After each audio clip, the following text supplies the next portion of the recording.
Friends, ఇప్పుడే అందిన వార్త. ఆస్ట్రేలియాలో సముద్రం ఒడ్డున తెలుగు వ్యక్తి అనుమానాస్పద మృతి అంటూ వార్తలు అయితే వస్తున్నాయి. ఇదైతే అకాల మరణం అని కదా. సో ఏంటి అనేది చూసుకుందాం. వివరాలకు వెళ్ళే ముందు దయచేసి లైక్ చేసి షేర్ చేసి సబ్స్క్రైబ్ అయితే చేయండి ఫ్రెండ్స్. ఆస్ట్రేలియాలో దారుణం చోటు చేసుకుంది. రంగారెడ్డి జిల్లా షాద్నగర్కు చెందిన అరటి అరవింద్ అనుమానాస్పదంగా మృతి చెందాడు. 5 రోజుల క్రితం అదృశ్యమైన అరవింద్ సముద్రంలో శవమై తేలాడడం కలకలం రేపింది. సిడ్నీలోని సముద్ర తీరానికి కొద్ది దూరంలో పోలీసులు అరవింద్ కారును గుర్తించారు. లభించిన ఆధారాలతో మృతి చెందిన వ్యక్తిని అరవింద్గా గుర్తించారు.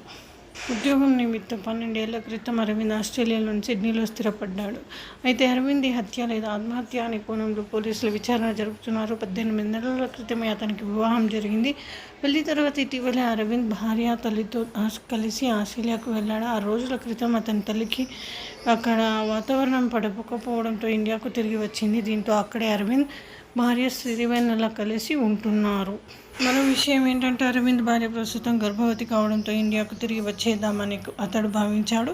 ఇటీవలే తన కుటుంబ సభ్యులకు కార్ వాష్ చేయించడం కోసం వెళ్తున్నానని చెప్పి బయటకు వెళ్ళాడు. అప్పటి నుంచి అతని ఆచూకీ కనిపించడం లేదు.